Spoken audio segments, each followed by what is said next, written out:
Welcome to the HMO Property Podcast, where we connect, educate and inspire the UK's HMO property community.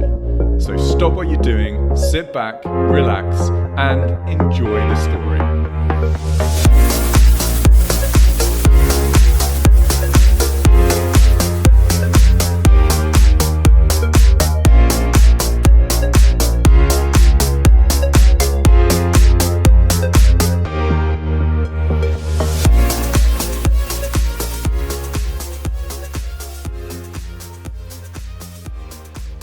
What's up, HMO Nation, and welcome to another episode of the HMO Property Podcast with me, Rupert Wallace, in association with hmohub.co.uk.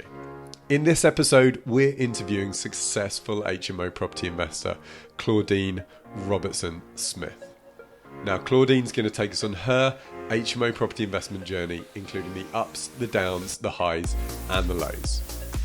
Now, Claudine's been investing in HMOs for just 2 years now, but she's completed 5 HMO projects. She's currently got another 10 pipeline, and she currently houses 26 HMO tenants. So let's jump straight in. Claudine, welcome to the show. Thanks for having me. Great to have you here.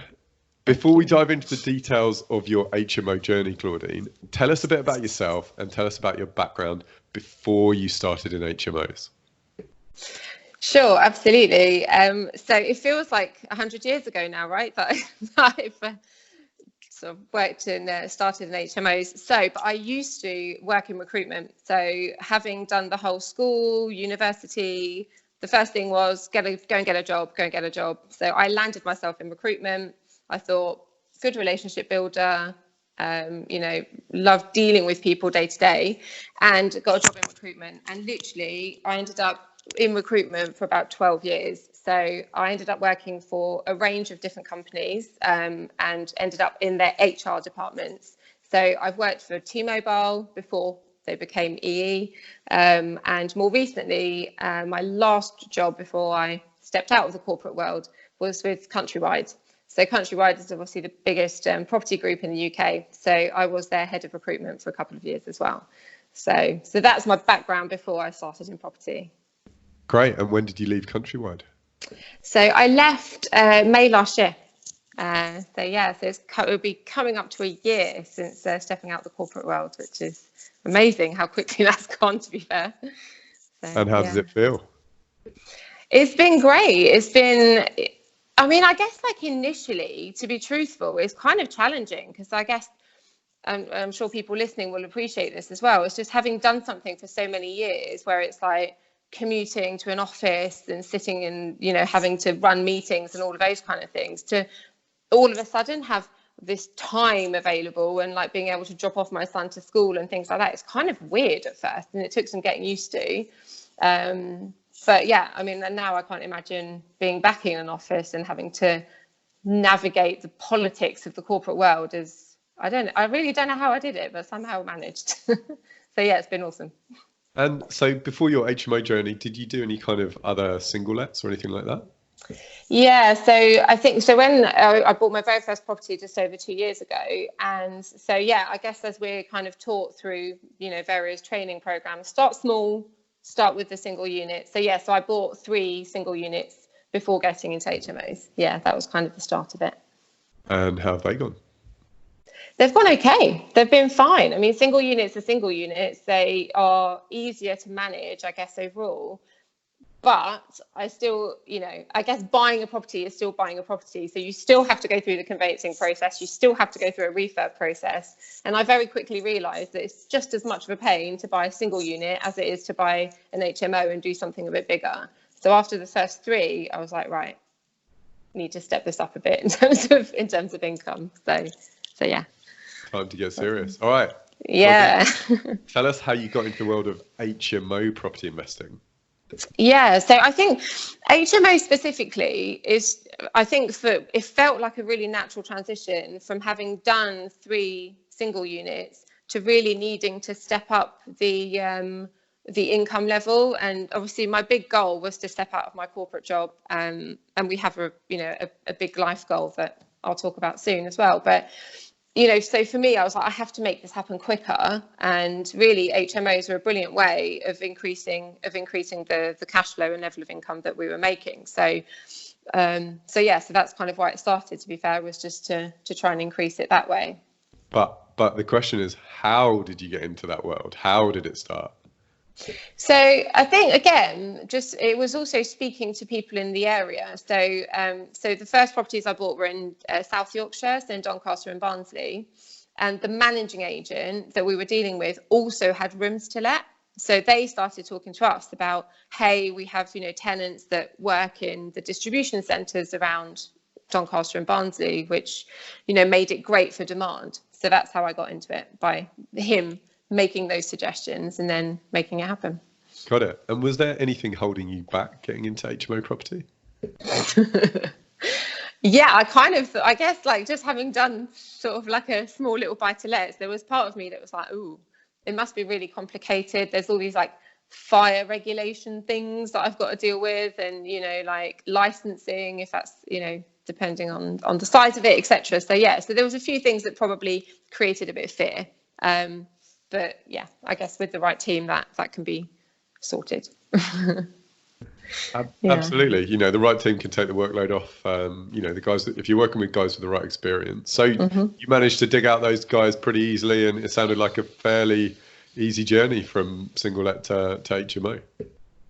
Yeah, I mean, in terms of finding the properties and actually getting them started, it wasn't too difficult, but the team bit, and I think this is probably one of my biggest learnings, is really finding the right team early enough, and the right team that has been a challenge. So yeah, we have the managing agent side of it has been very helpful. He has been an excellent part of the team. We've definitely had challenges when it comes to running refurbs and all of that side of it, and finding that part of the team has been a challenge. So I make it sound easy, but really we've hit some roadblocks there. I like to call it the HMO headache.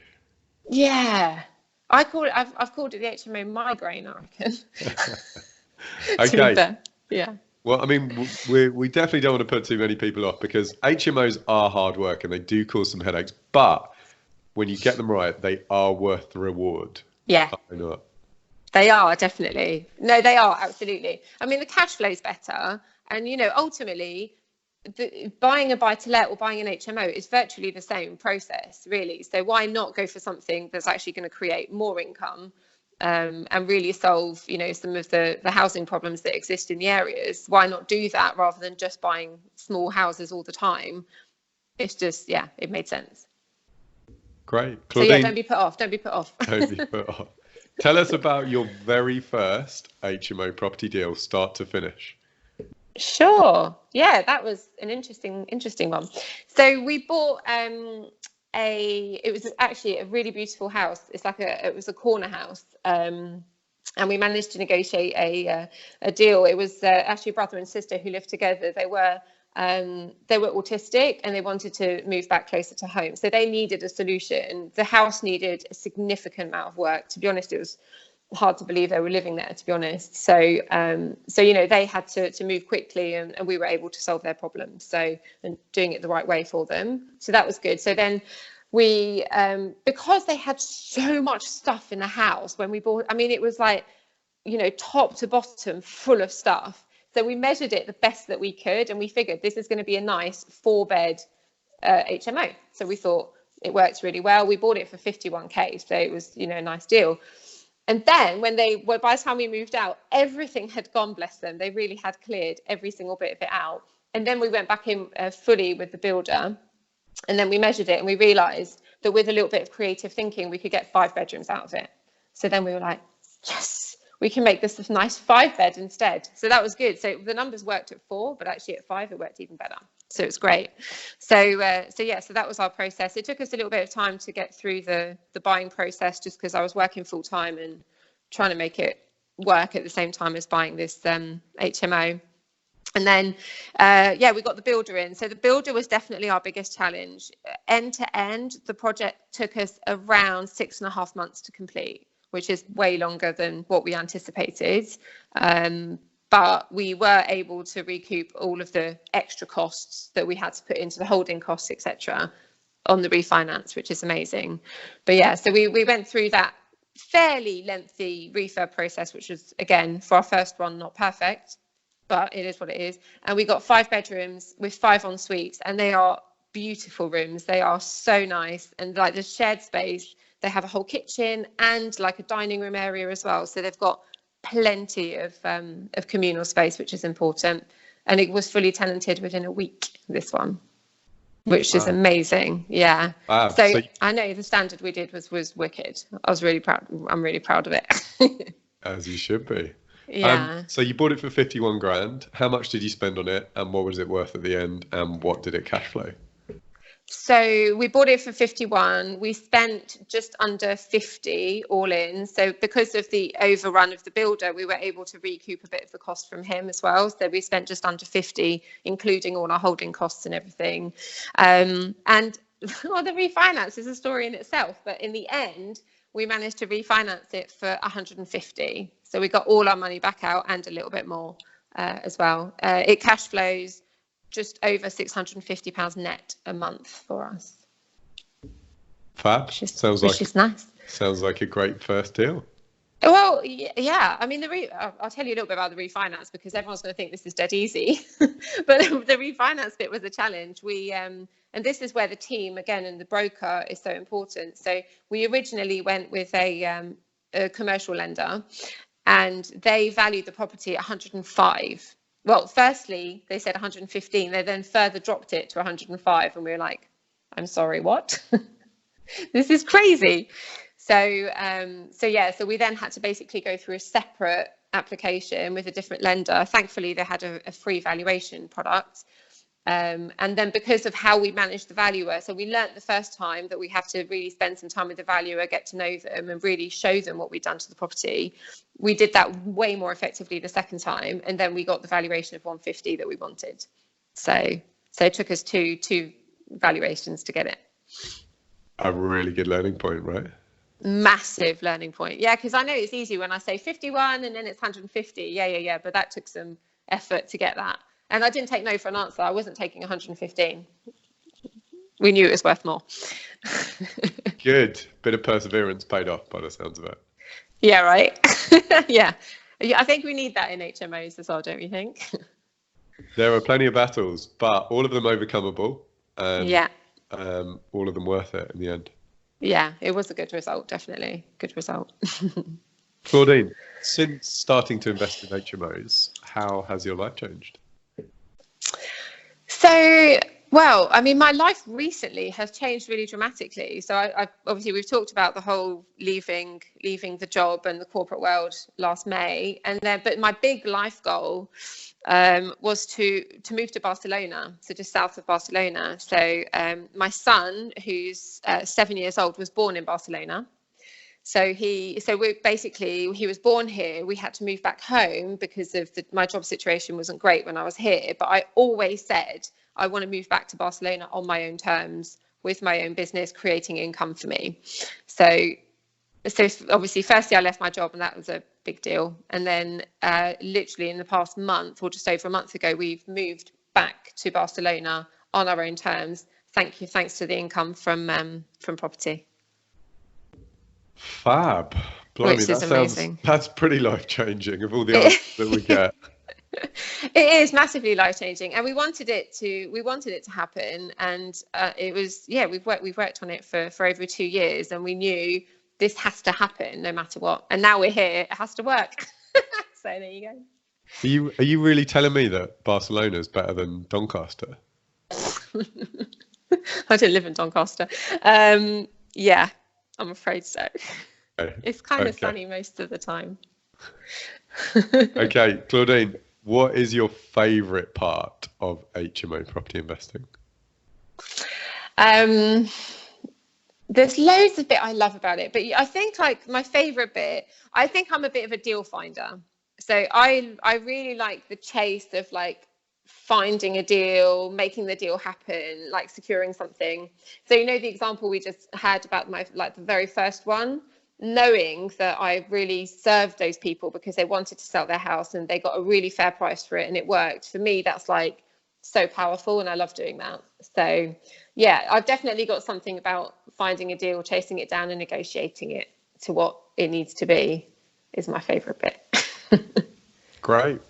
I like Everyone's that. good at, yeah, I mean, everyone's good at a different bit. And to be honest with you, no doubt your experience being around countrywide Yeah. really adds value to your property journey. Oh my God, absolutely. Yeah, just the amount of people that I got to meet in that business who were doing very similar things. But it's funny now, I get a lot of them reaching out to me saying, what is it you're doing and how do I get involved? So obviously it's been beneficial for everybody. But yeah, we were quite ingrained in Countrywide, learning all about it, like knowing the surveying team and the conveyancing process and all of that was, yeah, very helpful. Good, excellent. And good discounts I got. And good discounts. Yeah. Not Claudine, anymore. we've talked about the past, but before we move on to the present and your future plans in HMO property, let's take a minute to thank our sponsors. Are you looking for an effortless HMO mortgage experience? If that's a yes, there's only one place to go: www.thehmomortgagebroker.co.uk, the UK's #1 specialist HMO mortgage broker. They're so specialised that they don't do anything else. HMO mortgages, HMO remortgages, and HMO bridging. That's it. They have access to every HMO lender out there, and even some exclusive products not available to other brokers. With lightning fast service and A1 communication, they're easily the best HMO broker in town. So to experience HMO lending made easy, go to www.thehmomortgagebroker.co.uk today.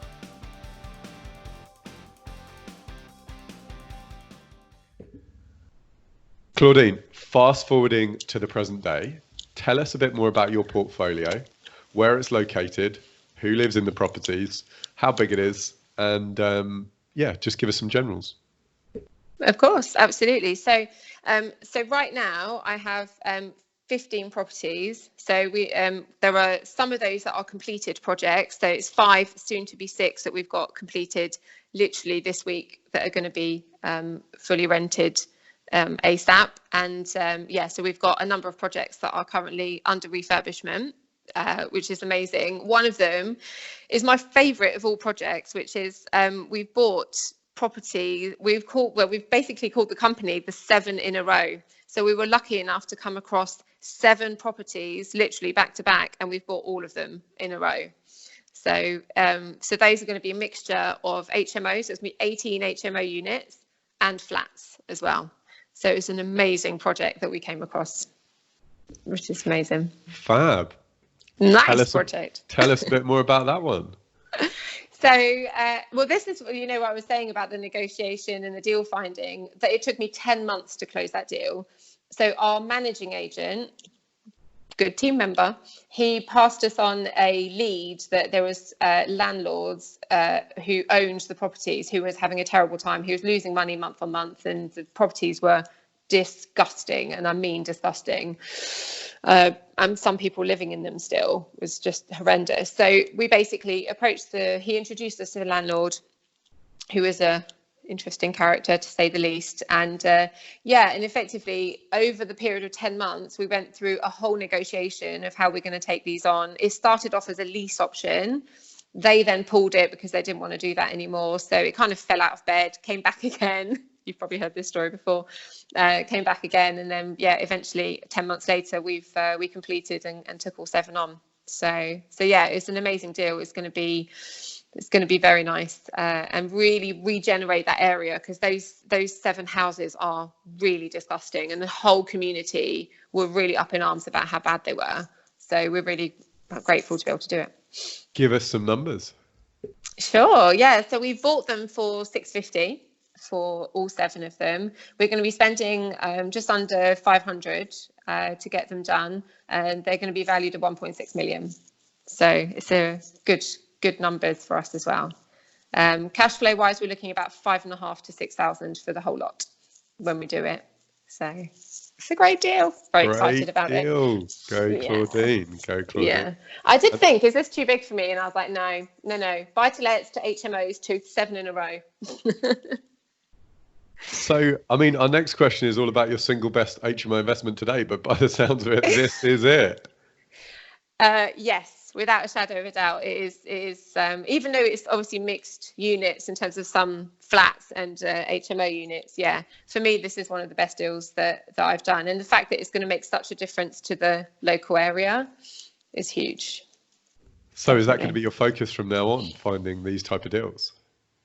Yeah, so I've got another one in the pipeline, which is going to be, it's actually in Derby, this one, so just a little bit further south than the South Yorkshire patch. It's going to be a 6-bed HMO, 3 flats and 9 studios in the back as well. So we're about to complete on that one at the end of Feb. So yeah, so I think again I think the process is the same though. I guess for people listening, it's like buying a buy-to-let through to buying a single HMO through to buying many HMOs. Really, the process is, I know it sounds really easy to say, but the process is very similar. It's just the level of due diligence around it just increases, and obviously the numbers increase, but actually the process is very much the same. So that was kind of my big learning. Absolutely. And I mean, we can resonate with that because we also only go for deals where there's a minimum of 10 units now, because the amount of time you input for one single buy-to-let with all your power team, whether it's a single unit or whether it's 50 units, it's not 50 times the amount. So it's really time efficient to go for the multi-unit deals. Yeah. 100%. It does make sense, doesn't it? Just to, I guess, finding those deals can be a little bit tougher. I mean, we have a company called 7 in a row, so we can only find 7 in a row now. So that's going to be our goal. But yeah, I agree with you. It's so much easier to actually go for something bigger where you get multiples in one go. So yeah, so that's kind of where we are now and what the future looks like for me. Yeah. Okay, Claudine, tell us about one significant mistake that you've made in your HMO business that by sharing you might help others avoid. Yeah, there's been a few, right? But I think the biggest one, and now one of my favorite sayings is, it's not how much it costs me, it's how much it makes me. So in the early days, and I think, you know, when we were talking about the very first HMO with the builder, I didn't have a project manager in place. I didn't live in Doncaster, so I was remotely project managing this build. And I learned very quickly that it's completely unfeasible to do that. So now all of my projects, I mean, especially the ones that are much larger anyway, but we'll have a project manager in place. And obviously that costs me more, but ultimately what it makes me in terms of the speed of the project, and actually he will negotiate very hard with the builders and everything else. So to be honest, the cost is always negated. So for me, that's a big mistake, is not getting a project manager in place and thinking I can do it myself, when actually it's essential for me. As far as I'm concerned, I'll always have that. That's a really great mistake to learn from early on, because I would imagine also most HMO investors, you know, you're 2 years into your journey. Most HMO investors 2 years in are still doing a lot of that legwork themselves and not realizing the deals they're missing out on because they're spending their time doing project management, which they're not very good at anyway. Yeah, and it's a nightmare, and I am appalling at it. There's no denying it, and I'm okay to say that because I'm really good at finding deals and I'm really good at finding investors. So for me, the value is much better spent in that place where I can continue growing than it is on managing a builder, when frankly he looks at me going, well, what do you know anyway? Because that's kind of the reality sometimes. So yeah, I think for me that's the big learning, is to get that in place. But also, I always knew that I was going to move to Barcelona, and therefore I knew that I have to have boots on the ground doing the work while I'm not there. So I oversee it very well with the project manager, but I have to have someone there who works for me that sees those projects all the time. So I think that's a really huge mistake I made at first, which I'm not making now. Good to hear. Yeah. Claudine, tell us about your HMO portfolio plans for the next 12 months. Yeah, so in the so I've got £2 million worth of portfolio value portfolio going through right now. So that's another 10 projects coming through the pipeline, which is amazing. Which includes the larger one that I mentioned earlier, which is going to be really interesting. So that's a commercial. That's going to be a commercial to residential conversion. as well. So yeah, so there's still, as far as I'm concerned, the growth continues. We've been pretty aggressive over the past couple of years, and I really want that to continue and make sure we can keep recycling the funds that we get from our investors to keep moving them through. So yeah, that's what it looks like. Sounds exciting. And apart from building up the portfolio, is there anything else you're up to in property that you'd like to share with HMO Nation? Yeah, a few bits. So I'm also a director of an SA business. So we effectively help investors have a completely hands-off approach to SAs. So we source them, set them up, and run them. So I have a team that will do that, and I obviously find the investors to take on the units. So that's also part of my time.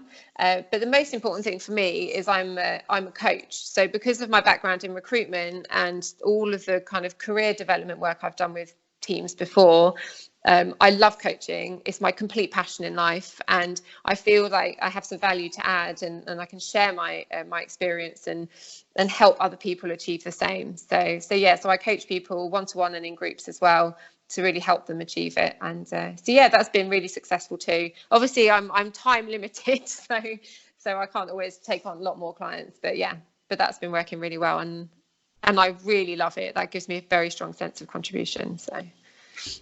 Great. Love it. Good to give back.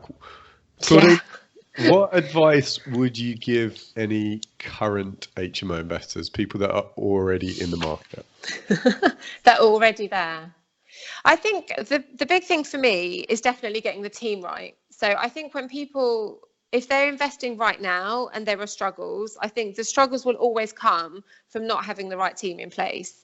So I think it goes back to what we were talking about the project manager and having, the right mortgage broker. See, with my first deal, I didn't have the right mortgage broker. We then switched, and then we got the valuation we wanted. So I think for me, if there's something not working, there is something in the team around you that is not right. And that for me is always the most important thing, is getting the right team in place. So that would be my advice, is to really surround yourself with the right people. And sometimes that means having to have some really tough conversations with people about it not working. But those are always the most important ones, weirdly. And necessary. Absolutely. And how about any advice you'd give to people who are looking to get into HMO property investing for the very first time? Don't be afraid. If you think you have to start with buy-to-lets because you think it's the easy route, I would love to be able to change your point of view on that, because I think taking on an HMO, as we've said already, is the same process as getting on a single unit or something smaller. And so I think do not have fear. Ask loads of questions of people who you trust, who know what they're doing, and just don't stop asking questions the whole way. But don't have fear and actually do it. But honestly, the most important thing, and this is what I see in my coaching, is if people don't have a very clear reason why they're doing it in the first place and a reason why it's so important, they're not going to bother anyway. So before anything, everyone must have a very, very, very clear goal. I wouldn't have come to Barcelona if I didn't have a clear goal of making it happen. So I think that's the crucial thing. And I do think there's a lot of people who just want to dabble in it, but actually you really have to there has to be a real purpose to what you're doing for it to work. Absolutely. In our coaching clients, we see it time and time again. The ones that succeed are the ones that are motivated, and the ones that are motivated have absolute clarity on why they're motivated. Yeah, that's so true. And there's like a necessity for it to happen. If it's like it would be nice if it happened, that's never going to be enough, right? So you know that.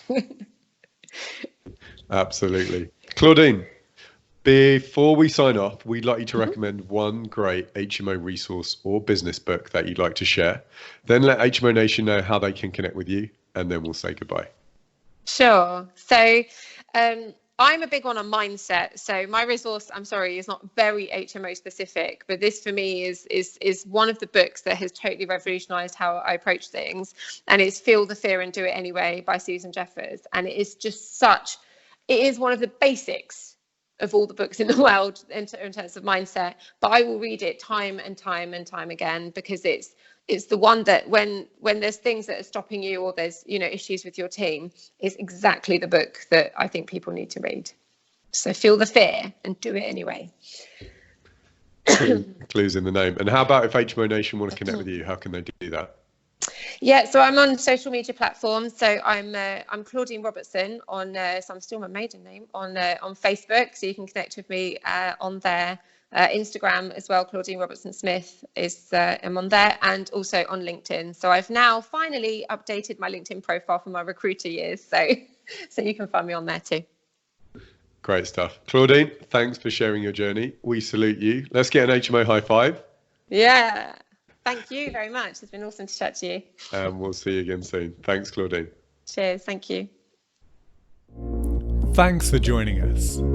If you've enjoyed this and want more informational, educational and inspirational HMO property content, then please hit the subscribe button and give us a like. See you next time.